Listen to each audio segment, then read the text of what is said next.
memang sangat general banget ya kalau speak confidently kan memang lebih gimana cara kita percaya diri. Bahkan sampai dengan tadi sebelum room ini dibuka pun sebenarnya udah deg-degan juga gitu. Karena deg-degan deg-degannya eh, moga-moga moga-moga apa yang saya share ini bisa bermanfaat. Itu sih lebih ke gitu sih sebenarnya. Tapi sebenarnya memang sama kayak Kak Kalista sih. Mau bicara depan umum, mau kapanpun gitu, walaupun mungkin sudah mungkin sudah terbiasa berada di entah itu di panggung, di forum, atau bahkan saya dulu mengawalinya sebagai penyiar radio ya. Tapi tetap aja sih rasa gugup itu pasti nggak pernah hilang gitu. Itu udah pasti itu satu hal yang memang nggak bisa ya itu mungkin menurut saya itu adalah salah satu indikator bahwa kita masih manusia.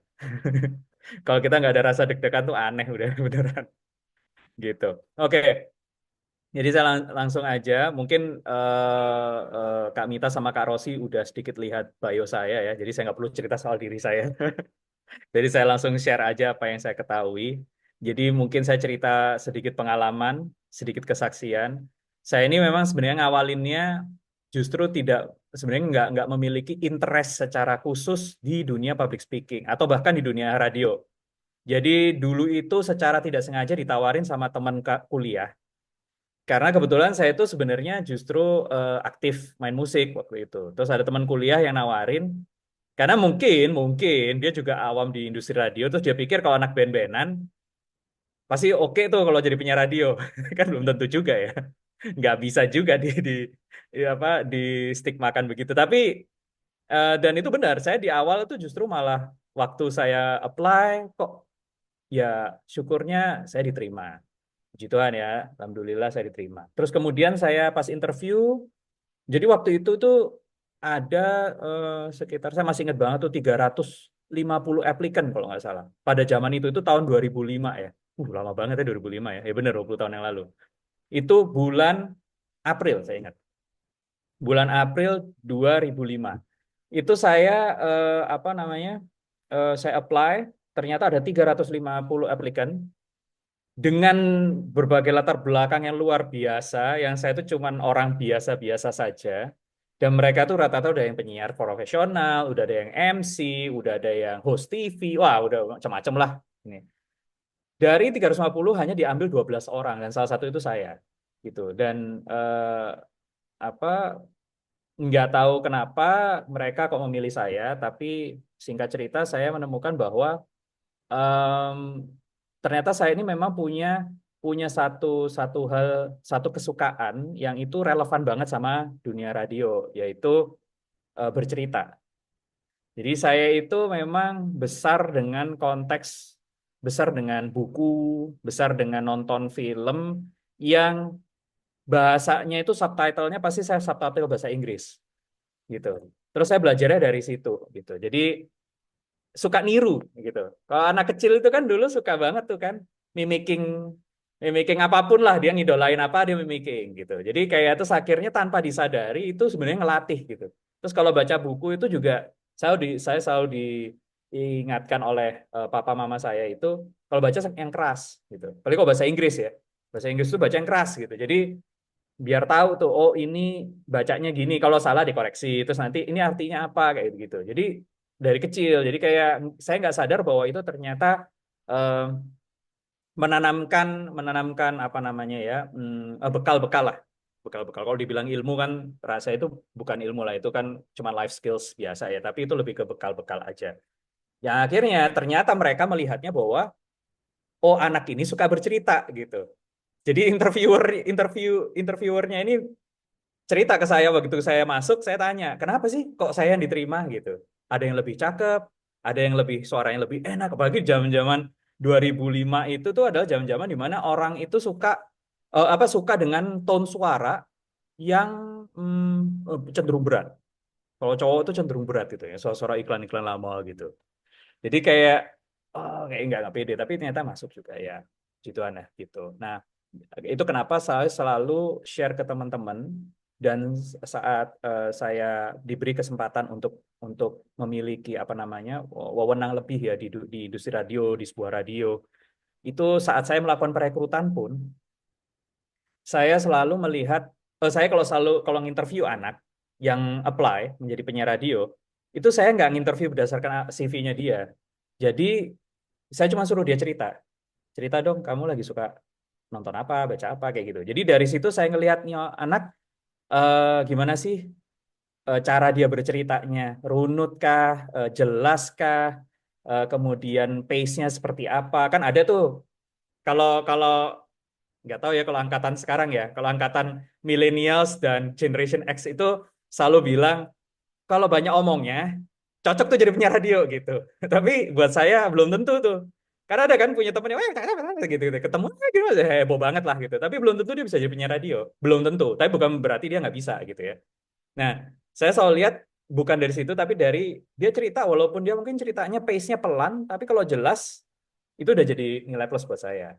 Gitu. Jadi, itulah kenapa menjadi basic saat saya apa namanya menerima applicant, saya selalu minta mereka bercerita. Saat saya sharing di kelas-kelas broadcast, di sesi-sesi mata kuliah tertentu, itu saya selalu share soal bercerita. Karena kalau ya sekarang mau bahasanya teman-teman kan ada copywriting, ada script writing, ada copywriting, ada creative writing.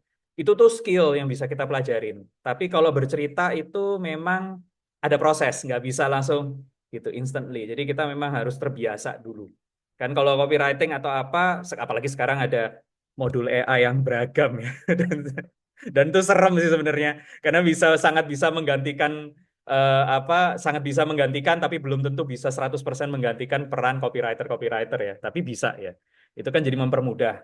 Sedangkan kalau kalau buat saya bercerita itu tidak semudah itu karena ada tone yang dipakai, ada intonasi, ada aksentuasi, ada artikulasi yang butuh sentuhan manusia di situ. Dan itu yang bahkan belum bisa digantikan oleh AI. Walaupun banyak voice generator di iklan-iklan yang pakai CPAS yang langsung conversion business conversion gitu ya, di posting-postingan Reels, story atau di apa namanya TikTok gitu atau di YouTube Shorts, tapi dia biasanya bahasa yang dipakai AI cara bernarasinya itu oh ini AI gitu. Jadi kayak kayak kurang ada sentuhan manusianya. Nah, itu kenapa saya pakai sub title-nya dalam merangkai kisah dan menyentuh jiwa melalui cara kita berbicara gitu. Karena kadang tanpa kita sadari saat kita bercerita dengan hati dan kita bercerita itu benar-benar tulus, itu benar-benar bisa menyentuh. Apalagi kalau untuk seseorang yang profesinya penyiar radio gitu, nggak akan pernah sadar bahwa dia bisa merubah hidup orang saat itu atau merubah hidup orang saat ada cerita dari ini ke ini ke ini dan akhirnya menjadi merubah hidup orang. Karena saya pernah punya pengalaman itu. Jadi itu kenapa kita harus bisa merangkai sebuah cerita sehingga itu bisa menjadi impactful ke pendengar kita dalam konteks penyiar radio. Tapi kalau sebagai seorang public speaker itu adalah menjadi eh, basic dari nanti public speaking extension-nya.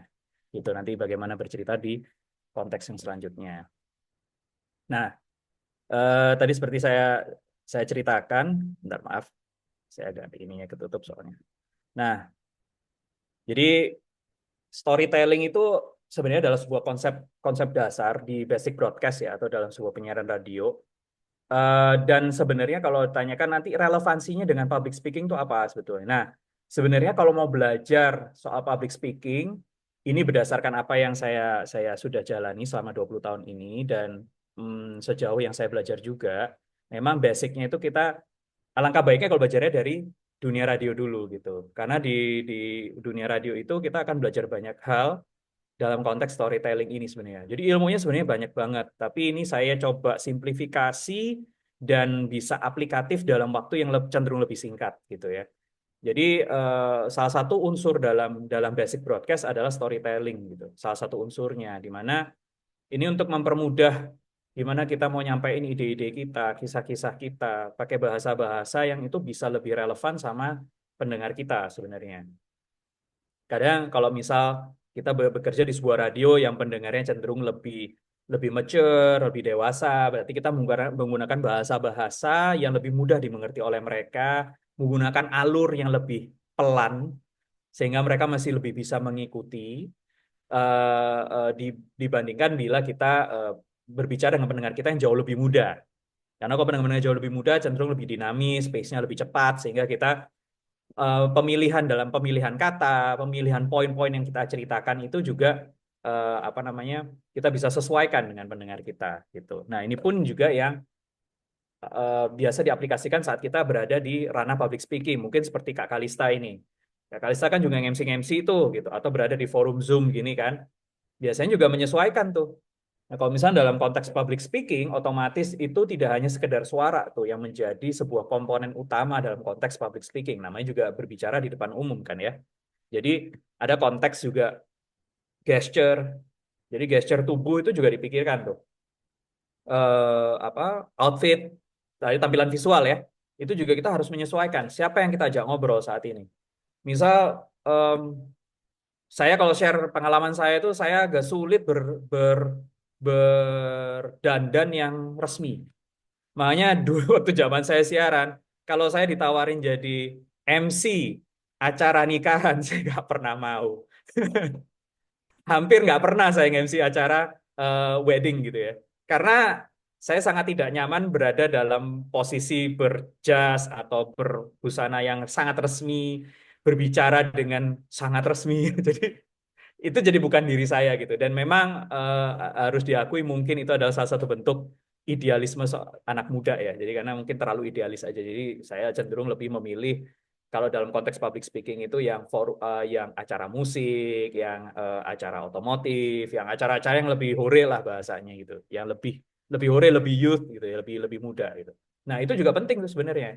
Jadi apa bahkan gesture itu yang paling penting menurut saya. Pegang mic itu pun juga penting.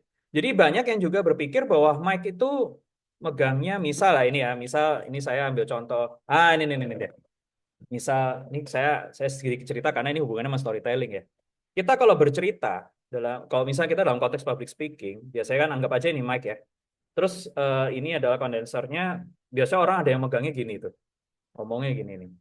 Ini secara teknik pun itu membuat suara dia tidak maksimal di input mikrofon ini sehingga outputnya juga biasanya bunyinya jadi sember gitu ya.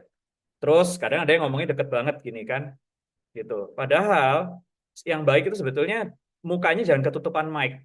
Jadi mukanya kelihatan. Jadi supaya ekspresinya kelihatan. Dia sedih, dia senang, dia menegaskan sesuatu atau apa itu jadi terlihat gitu. Dan kita terlihat lebih santai. Kalau kita gini, itu kita kelihatan kita tegang. Itu kelihatan banget kita ada defensing mechanism yang tanpa kita sadari. Ya, bawah sadar kita udah ngeset itu gitu. Jadi kita gini. Jadi itu apa namanya membuat output dan outlook kita jadi tidak maksimal sehingga memang sebaiknya pegang mic-nya itu di bawah gini, berjarak kurang lebih adalah 1 jengkal dari wajah kita. Jadi ada kan yang biasa 3 jari, 4 jari gini. Kalau saya 1 jengkal aja. Karena apa? Karena kalau kita olah vokal kita sudah cukup matang, kita udah tahu kok sebenarnya seberapa sih output kita itu. Jadi dalam konteks public speaking. Nah, relevansinya dalam storytelling adalah saat kita bercerita, kita jadi lebih ekspresif gitu. Jadi kayak sudah makankah hari ini? Semua sehat ya? Nah, biasanya bahasa basinya kan gitu ya. Kalau di sebuah event gitu, di siang hari gitu. Selamat siang. Oh, kok kelihatan kelihatan ini lemes? Belum berbuka ya? Memang belum, kan masih nanti gitu, bisa gitu. Jadi kan kita kan kelihatan ekspresi muka kita. Bayangin kalau muka kita ketutupan mic gini atau ketutupan tangan kita gini nih. Iya gitu. Nah, jadi kan nggak ini ya. Orang jadi kayak kayak merasa kita tidak membuka diri kita ke orang. Dan gerak tangan, gesture. Ada yang suka ngantongin tangannya, ya kan? Kadang kita suka temuin tuh apa orang yang MC atau ya nggak hanya MC ya, maksudnya di depan di sebuah mimbar, di sebuah forum, di sebuah kelas gitu, dia sambil ngantongin gini, gitu. Itu dia lagi mikir tuh biasanya. Apa yang mau disampaikan lagi selanjutnya ya? Gitu, dia ngantongin ini. Ini sebuah sebuah apa gesture yang dia lagi bersiap-siap lah bahasanya gitu. Nah, tidak salah, tapi kalau kalau saya biasanya lebih kepada tangan saya pasti gini. Karena ini tangan, kalau saya belajarnya, ini tangan menerima kan. Jadi kita terbuka sama orang gitu. Ya, jadi bagaimana? Ya, saya gini. Nah, jadi gini, ah, kamu dan aku gitu. Jadi ada konteks lebih pribadinya gitu. Terus jadi kelihatan juga nih, ini orang kalau bercerita ekspresif atau enggak, dia bermain teater of mind atau enggak, itu tangannya main biasanya. Biasanya gitu. Gitu. Jadi kayak jadi gini loh, ini ya, gitu. Jadi kepalanya dia tuh sebenarnya ada banyak tuh. Dia tangannya suka main tuh. Nah, itu enak kalau apalagi kalau apa berbicaranya dia pakai clip on. Itu lebih enak tuh. Jadi dia benar-benar bisa ekspresif, dia bisa apa mimicking sesuatu ya atau memim sesuatu. Tapi kalau pakai mic itu tadi bisa pakai satu tangan dan sebaiknya memang kalau kita apa right handed ya tangan kirinya kita leluasa. Kalau left handed ya nggak apa-apa sama aja sih sebenarnya nggak ada ini. Sebenarnya banyak juga ya dalam konteks berstorytelling karena itu menjadi sesuatu yang apa ya namanya ya itu memberikan kontribusi juga sebetulnya dalam konteks public speaking ya. Kalau kita bercerita enak, kita dengan posisi kita yang sangat nyaman, relax, gesture kita juga enak, orang yang dengerin itu nerimanya juga enak gitu. Jadi dia oh ya oke. Ya kan kesan-kesan pertama biasanya muncul di situ gitu. Oh orang ini, oh orang itu kayak gitu. Jadi itu. Dan sampai dengan detik ini saya pun juga masih belajar karena sekarang audiensnya udah berubah kan. Kan audiensnya sekarang itu kan adalah audience scroll people. Ya mereka terbiasa melihat layar kan. Gitu. Sehingga saat tapi ini menurut saya bisa saja salah gitu. Saya bisa saja salah. Tapi secara psikologis kan dia sudah terbiasa melihat secara digital lah, tampilan visual ya. Jadi melihat secara langsung gini, interaksi secara langsung sebagai makhluk sosialnya bisa saja ada barrier akhirnya. Bisa saja, tapi itu bisa saja saya salah. Ini kan hanya analisa-analisa awam saya saja gitu. Karena eh, saya belajar bahwa platform itu justru malah membuat kita juga jadi punya punya apa namanya ya sedikit kelemahan dalam konteks berkomunikasi secara langsung gitu. Cenderung orang kalau scroll people itu kalau diajak komunikasi langsung biasanya mereka agak kesulitan. Jadi bukan kesulitan untuk ngobrol ya, tapi kayak menatap mata aja enggan mereka biasanya. Jadi kayak buang mata kayak gitu. Nah, itu terjadi. Itu sebenarnya konteks dalam konteks public speaking itu juga penting tuh karena kita saat ngobrol, saat kita bercerita, kita kan harus lihat orangnya. Kita nggak bisa dong ngomong gini, kita lihat tembok gitu. Karena kita deg-degan misal gitu. Nggak mungkin juga saya lihat tembok kan. Maksudnya orangnya banyak banget gitu, saya lihat tembok gitu. Atau lihat lampu. Mereka tidak akan merasa intas dengan kita. Apalagi kalau kita bercerita, malah nggak kena gitu. Malah mereka nggak, ini ngomong sama siapa nih orang kayak gitu. Nah, itu kenapa storytelling itu sangat penting dan kenapa kita perlu tahu siapa yang kita ajak ngomong sehingga kita bisa menggunakan bahasa-bahasa yang sesuai. Kita bisa menggunakan gesture-gesture yang lebih sesuai untuk audience kita. Kayak gitu. Nanti mungkin kalau mau ngobrolin soal di konteks radio, ntar eh, kita obrolin lagi ntarnya. Ntar. Kemudian ini hacknya ya. Tadi kan saya sempat bilang banyak sebenarnya, tapi saya simplifikasi menjadi hal yang lebih mudah untuk diaplikasikan dengan cepat gitu ya. Jadi membaca sih sebenarnya.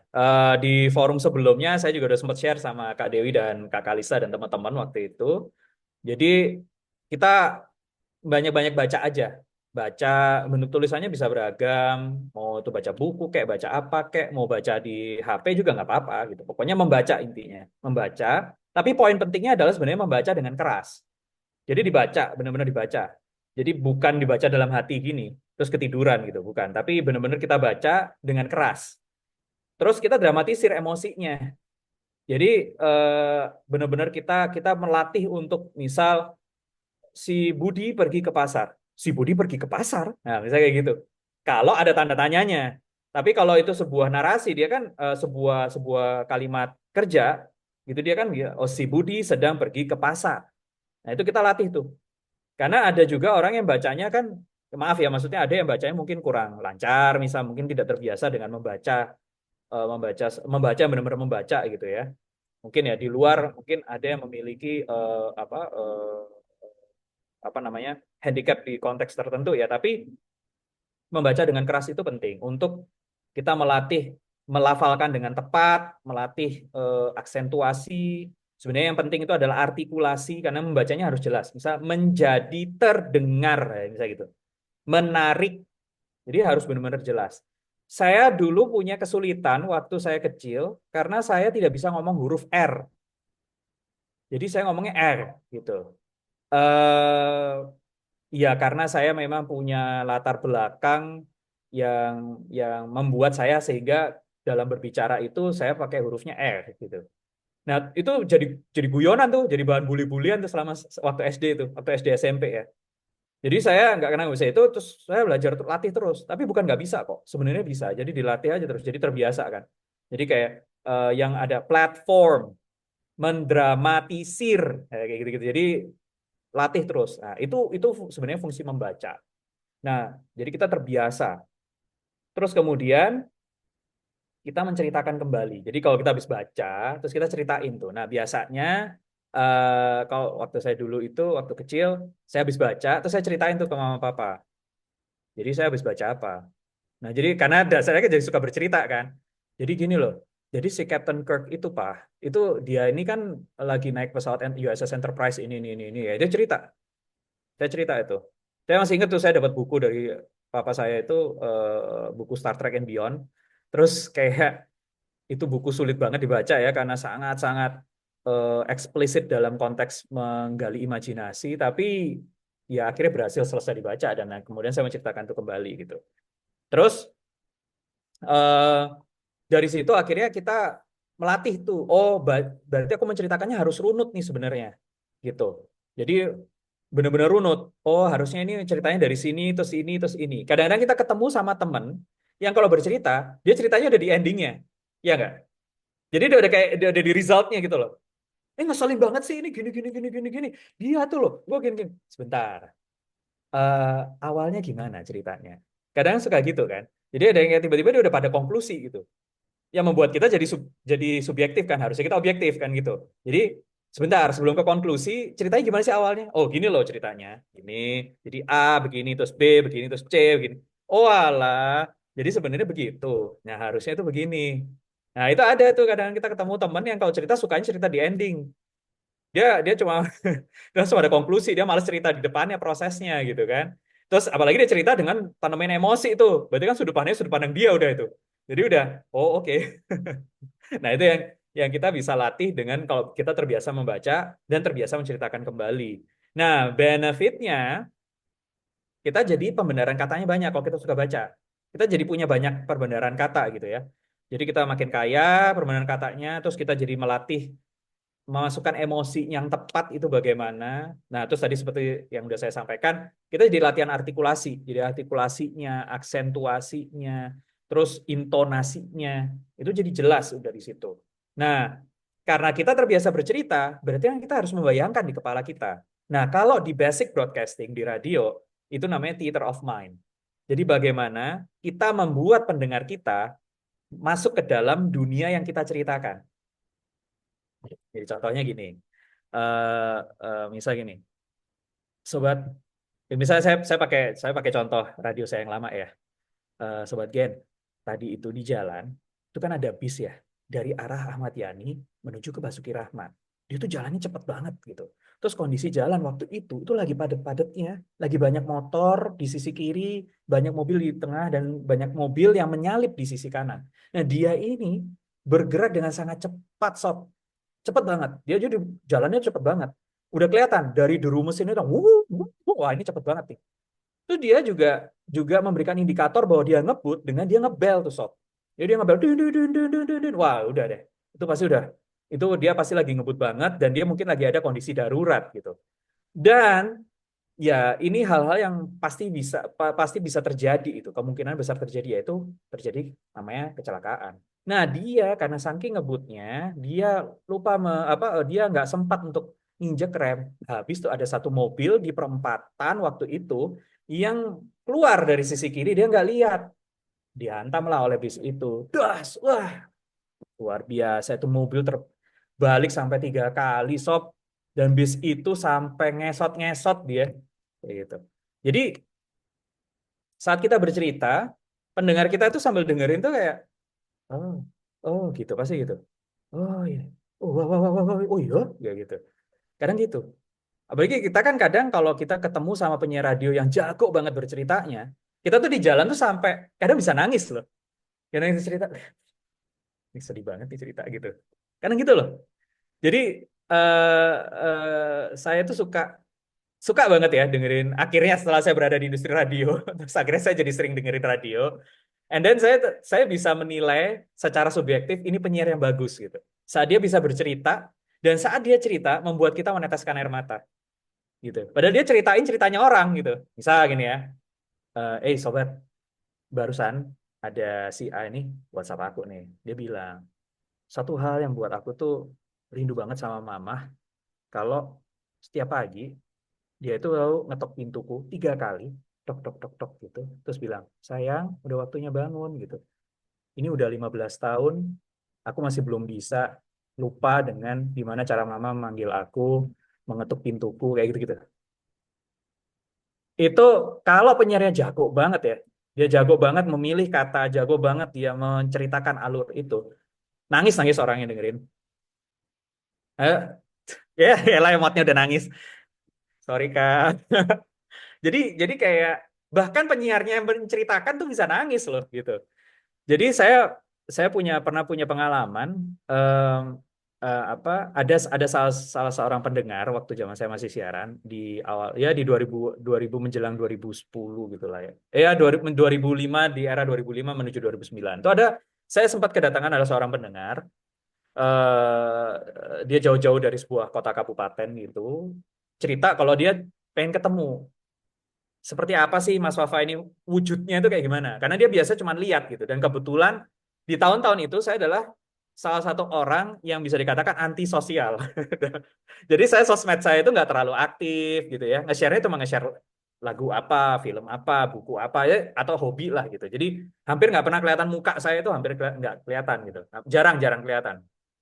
Dia pengen datang, pengen ketemu, pengen tahu seperti apa sih orangnya. Terus ketemu akhirnya dia, ketemu sama saya, nemenin saya siaran, kita ngobrol banyak. Nah, kebetulan sama-sama suka musik dan ini cowok ya. Terus dia cerita lah soal "Oh, saya suka banget radio Mas, saya dengerin gini Mas, gini gini gini. Saya selalu cari informasi di radio supaya supaya memperkaya wawasan saya Mas dan sebagainya. And then suatu hari dia ngirimin saya tuh link blogspot. Dia nulis dan dia membuat saya terharu gitu. Jadi dia bilang bahwa eh, pertemuan dia dengan saya itu adalah pertemuan yang merubah hidupnya kayak gitu. Karena waktu saya siaran itu saya suka banget. Jadi saya pernah punya program di malam hari di mana saya mendengarkan curhatan orang, tapi saya nggak membuat mereka tuh cerita panjang lebar. Jadi saya saya menerima, saya mencoba untuk memberikan menguatkan karena saya bukan guru kan, jadi saya nggak bisa ngasih nasihat yang bijak gitu. Tapi saya berusaha menjadi teman yang baik. And then saya pernah ada kata-kata yang membuat mungkin dia tersentuh gitu.